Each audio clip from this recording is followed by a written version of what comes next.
7:45 de la mañana, a esta hora le damos la bienvenida al doctor Walter Macías, ex juez de la Corte Nacional de Justicia, que ya nos acompaña. Gracias por estar con nosotros, bienvenido. Buen día, Liz, a usted y a la audiencia, y gracias por la invitación.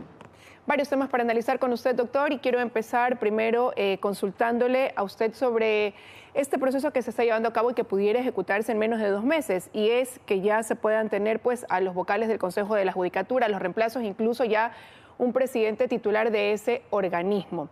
¿Es válido desde su punto de vista que se considere, por ejemplo, que el presidente actual, que es un presidente subrogante, pueda titularizarse en ese cargo, estar dentro de la terna que proponga la Corte Nacional de Justicia, considerando que sería oportuno para mantener la continuidad de los procesos que ahora lleva a cabo el Consejo de la Judicatura? Pues bien, ese tema es interesante porque hay que recordar en primer lugar varias cuestiones. No olvidemos que conforme el dictamen 219 emitido por la Corte Constitucional, en primer lugar, están blindadas las actuaciones del Consejo de Participación Ciudadana Transitorio, que estaba regentado por el doctor Julio César Trujillo. En ese sentido procedió, ¿verdad?, la institucionalización por esta situación de erradicar los actos de corrupción, y se designó, entre otros, al doctor Álvaro Román como suplente, ¿verdad?, de la vocalía que correspondía a la presidencia de la doctora María del Carmen Maldonado. En este sentido, no podría desairar el propio doctor Román, ¿verdad?, esta voluntad soberana, y además de aquello no podía ir en contra de la sentencia que inclusive, luego de haber sido rechazada en acción de protección en primera y segunda instancia, la Corte Constitucional determinó que dentro de este periodo de transición, ¿verdad?, que continúa hasta el 2025, él siempre iba a ser el presidente temporal del Consejo de la Judicatura. Lo contrario sería desairar el poder soberano y también defraudar, ¿verdad?, a la justicia constitucional al no querer cumplir esta sentencia. Pero eso no cabía dentro de lo que se llevó a cabo pues, anteriormente, ahora que inicia un nuevo proceso en el que se busca precisamente ya tener un presidente titular y escoger a nuevos vocales. ¿No cabe la posibilidad de que sí pudiera incluirse en la terna? Es como un empezar de cero.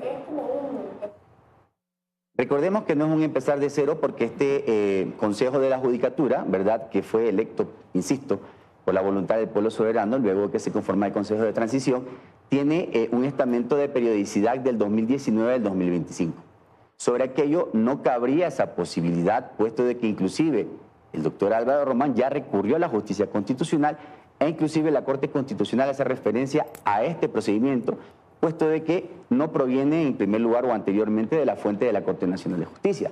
Actualmente lo que debería hacer el presidente José Swing, eso sí, en consenso con el Pleno de la Corte Nacional de Justicia, es enviar una terna con nuevos nombres, ¿verdad?, para que se refresque inclusive las actuaciones del Consejo de la Judicatura.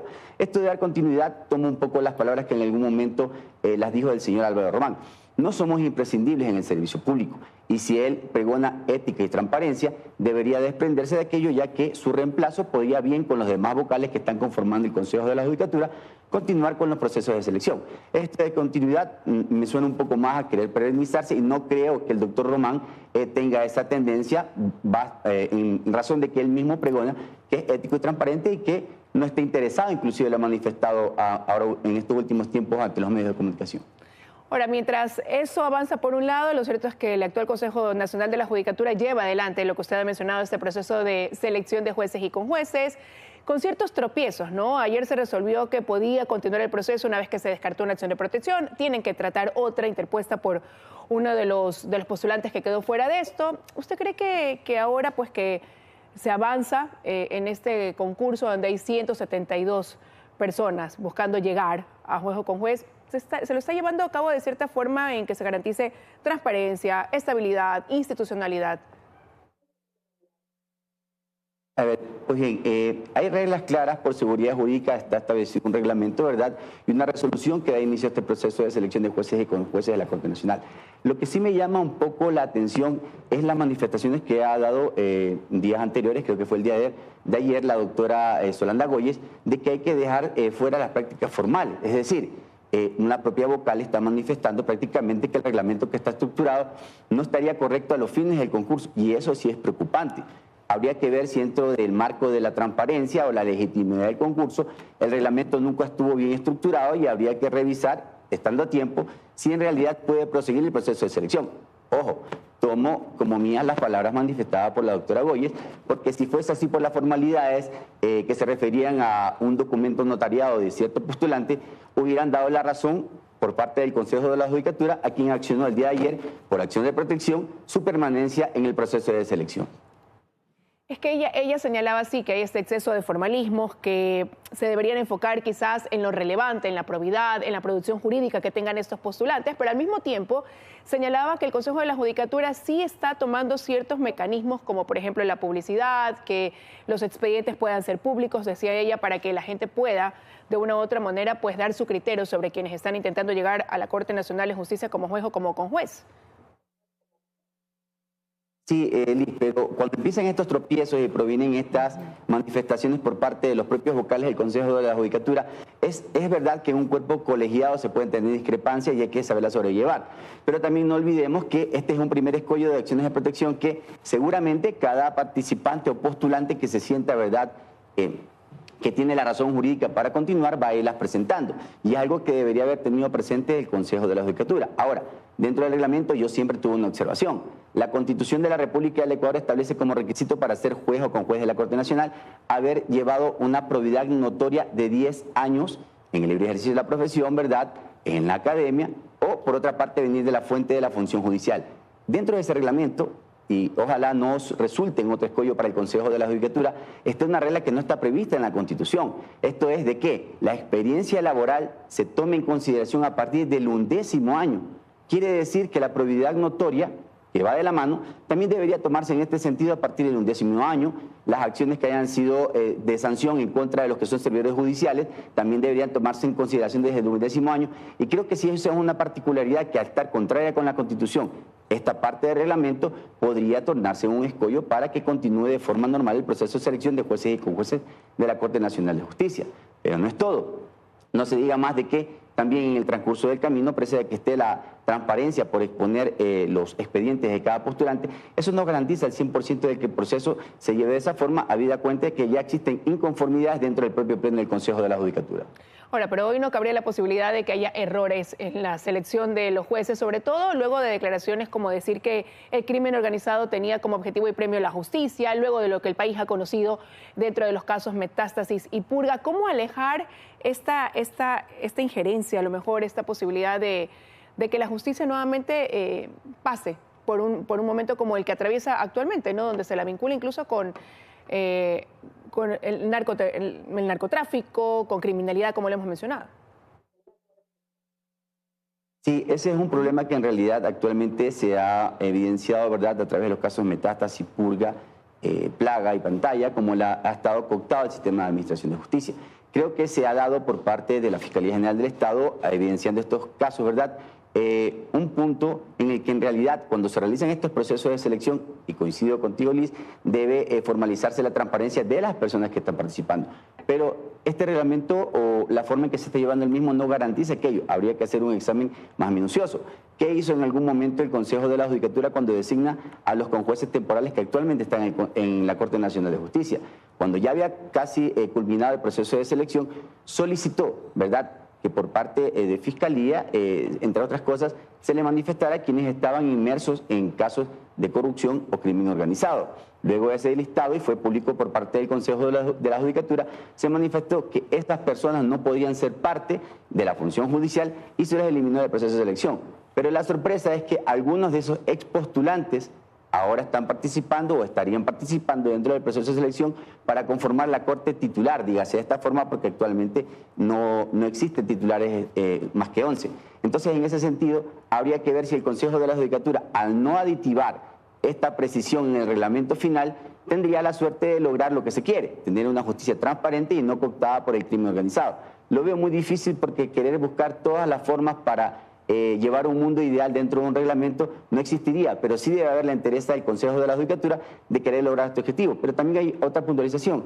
Si estamos entre peleas y no está conformado, ¿verdad?, el Consejo por los titulares, que recientemente el Consejo de Participación Ciudadana está tratando de conformar aquello, creo que estaría en una suerte de que estaría observado el hecho de que el concurso lo lleve a cabo los suplentes que están principalizados. Ojo, no son titulares, son suplentes principalizados, tanto la doctora Goyes, la doctora Yupangui, inclusive el doctor Benavides, y no se diga el presidente temporal Álvaro Román. Pero ahora también se pone sobre la mesa, doctor, esta intromisión de otros poderes del Estado en la función judicial. Si se lleva a cabo realmente esta independencia judicial, lo que usted señalaba, por ejemplo, ahora que hablaba de la fiscal, ella relacionando este intento de llevarlo a un juicio político que ya pues no cabe como posibilidad justo en el momento en que también se llevan a cabo estos procesos como metástasis, como purga, eso por citar un ejemplo, pero hay otros donde también se habla de resoluciones y fallos favoreciendo a quienes ejercen pues autoridad a propósito de la ocupación de esos cargos. Sí, en realidad esta intromisión de otros poderes del Estado inclusive está arreglada dentro del Código Orgánico de la Función Judicial, la Constitución, inclusive las sentencias de la Corte Interamericana. No debería ocurrir esto, pero es lo que manifestaba hace un momento. A través de las acciones de Fiscalía se está determinando que hubo existía enquistada una delincuencia organizada, no únicamente en la función judicial, sino en varias funciones del Estado. Es decir, que se había institucionalizado el crimen organizado dentro de aquello. Parte de esto también es el hecho de que no puede intrometerse como una faceta de la independencia judicial la propia Asamblea Nacional, en el sentido de que lo que ocurrió, por ejemplo, con la Fiscalía General del Estado es una clara intromisión en sus funciones, que como ya lo dije en un determinado momento, podría incurrir inclusive en un delito de obstrucción a la justicia por esta suerte de ataque sistemático que se estaba llevando a través de el control político que ejerce la Asamblea Nacional, pero de una forma desmedida o deslegítima, todo para, de lo que se podría visualizar, tener un fin hacia la bancada política que estaba ejerciendo aquello. Y no solamente eso, en el sentido de la Fiscalía General, la Asamblea Nacional no entiende o no comprende que el artículo 282 tiene funciones de la fiscal que son de carácter jurisdiccional y que han pasado por ese filtro, ¿verdad?, de los jueces o juezas que han intervenido para hacer ese control.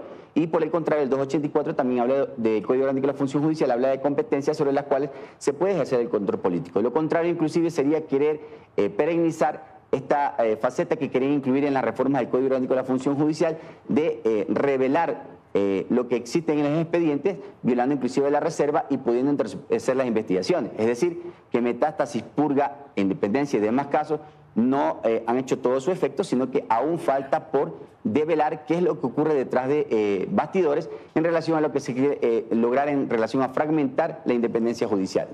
Doctor, y rápidamente quería su opinión también cuánto puede llegar a sumar en este proceso de depuración de la función judicial y una mejor aplicación las judicaturas especializadas, considerando que ha habido esta entrega de recursos de garantías desmedidamente. La Corte Constitucional ha tenido que actuar en algunos casos por este mal proceder de jueces y no así quizás el órgano disciplinario que es la judicatura, por ejemplo.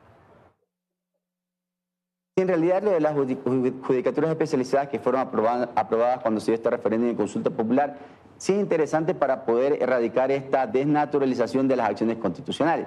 Pero de lo que se puede apreciar, y esto es una crítica constructiva hacia el Consejo de la Judicatura, si van a realizar el mismo ejercicio de división por distrito de la justicia constitucional, como ocurre con los tribunales contenciosos administrativos en la actualidad, esto realmente va a fracasar y no va a llegar a los fines que en realidad el pueblo soberano quería que se estableciera dentro del referéndum de consulta popular, puesto de que hay un sinnúmero de miles de causas que deben ser resueltas y estos 45 o 50 jueces no van a alcanzar a realizar esto. Por eso insisto, debe el Consejo de Participación Ciudadana conformar sí o sí el Consejo de la Judicatura Titular que va a regir hasta enero del 2025. Inclusive, para terminar, Liz, le falta solicitar la terna que le corresponde al titular de la fuente del Ejecutivo. Recuerden que el señor Javier Muñoz renunció y en esa misma línea la única que no estaría por solicitarse una fuente sería la de la Fiscalía General del Estado, porque está inhabilitada una vocal y está principalizada la vocal Yupangui. Y por último, también no olvidemos que el doctor Benavides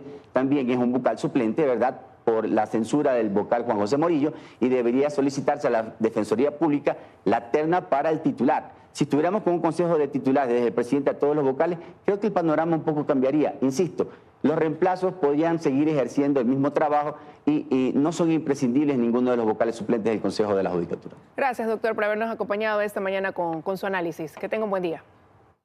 Gracias a ti, Liz. Buenos días, 7:59 de la mañana, ya momento de despedir Milton.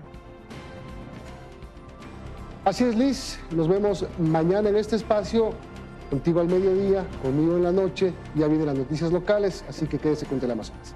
Que tengan un buen día.